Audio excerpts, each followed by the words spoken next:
Hello neighbors, today we're gonna make some Jumeok Bap. Jumeok in Korea means fist, and it's like the classic way to eat rice balls in Korea. What I like most about it is so easy. So easy. Today I'm gonna show you how to make 3 fillings. Number 1, tuna mayo, probably the most popular like kimbap or any type of rice ball filling in Korea. We're gonna do gochujang beef, so good. Number 3, the classic kimchi and spam filling. So choose one of the 3, or 2, or 3. This is perfect for little kids, or if you wanna have a little picnic out. Well, I don't know where you're gonna go, but maybe right in the kitchen. The most popular type is hands down tuna mayo, and it's very simple to make. We're gonna take a 150 gram can of tuna. We'll squeeze out the water or oil. How many of you guys have had your finger cut when you were a kid from opening a can of anything? Many years of cooking, but I still had that slight little hesitation, you know, right at the end when it's about to pop off. Try to get out as much liquid as you can. I think that's good enough. Let's pop this out. A little bit of mayo. I'm not going to give you exact measurements here, just put a little bit in. And some people like it a little bit more dry, some people like it a little bit more wet. Quick mix, see where it's at. I need a little bit more. Definitely like mine a little bit more wet. Then I personally like to put a little bit of chili peppers. It just makes it a little bit more refreshing. For this one though, you want to take out the seeds. A crack of black pepper and just a pinch of salt. All right, that looks good for me. And then filling number 2 for the rice balls is going to be gochujang beef. We're going to use some minced beef. For this filling, I'm going to make a lot because you can save the leftovers and have it for a meal. Just put it over some rice and maybe some egg and it's just delicious. Let's get this in, crush it up a little bit. For this one too, let's keep it simple. 1 tablespoon of soy sauce as a base seasoning. Give it a quick mix so that mixes in to the beef. Add a few cracks of black pepper. Let's put this on a medium heat. And importantly, don't put any oil. We want this to be dry. The pan is still warming up, so I'm going to try to break this apart into smaller pieces. Later, the juices from the meat will seep out, and that's going to help break this apart as well. Ooh, smells good. All right, guys, then once the red is gone, we're going to add in our gochujang, 2 tablespoons worth. Get it in. Nice. Now, you'll notice we didn't put any salt in. That's because gochujang is slightly salty. And now I'm going to just rub it around the frying pan so it has some time to sizzle in the heat as well. That gochujang flavor becomes more pronounced. Beautiful. Don't just stand there looking at the beef. Go into your pantry, grab your honey. We're going to use half a tablespoon and it just works so well with gochujang.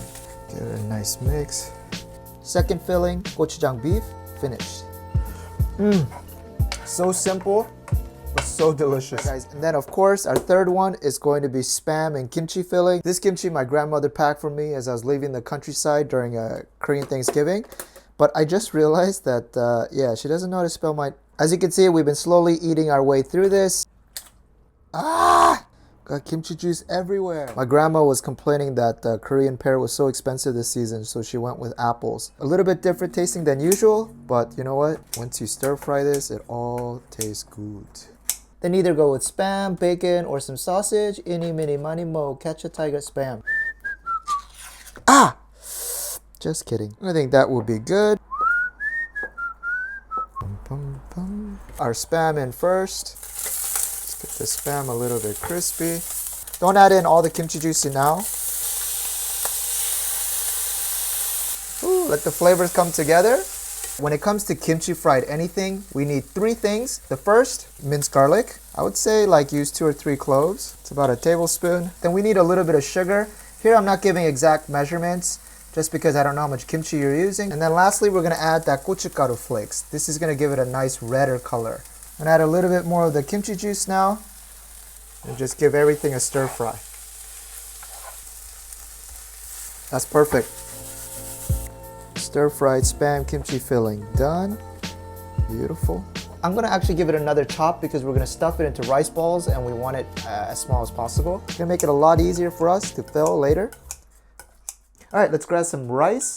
We're gonna need around 1.5 cups. Good. Just a few pinches of kosher salt and 2. A tablespoon of sesame oil. Just put it around and carefully get this well incorporated. Now, I'm going to make 3 different versions, and so I'm going to just split this into 3 different parts. Let's get our tuna mayo in here. Now, I don't recommend adding all of the fillings just into the rice. It may be too much, so just add in a few spoonfuls and just eyeball it, and if you need more, just add more. Just take a little bite, just sample. Fantastic, fantastic. And then very simply, guys, we're gonna just crap these into little balls. Nice. Then let's scoop out a little bit more of our rice. And then our gochujang beef. Maybe a little bit more. Nice. Make sure all of those beef pieces get stuck to the rice. Crumple it up into a little ball. You must be hungry, huh? Katie, come try one of these. We gotta see what you think. Wow, It's good, huh? the seasoning is perfect.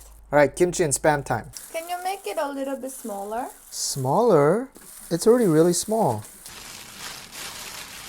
These Jumeok Baps, you want to clamp down hard so that it gets very compact. And then once they're looking compact, then you can roll them out. You get a perfect little ball. Nice. Yes, that's the gochujang beef, that's the spam kimchi, and that's the tuna mayo. Now optional, if you want these rice balls to grow up and grow some hair on their chest, grab a few sheets of kim or dried laver, put it in a plastic bag. Very nice. Now everybody into the pool, one at a time. Come on, come get some hair. And that right there is a proper Jumeok Bap. I put it in this old school Korean lunchbox, just so it looks a little bit more mysterious.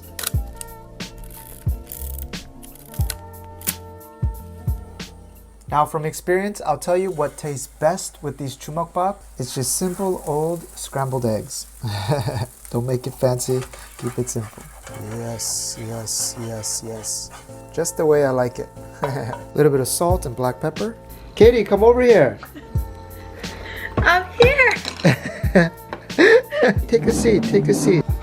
Wow, so pretty. Yeah.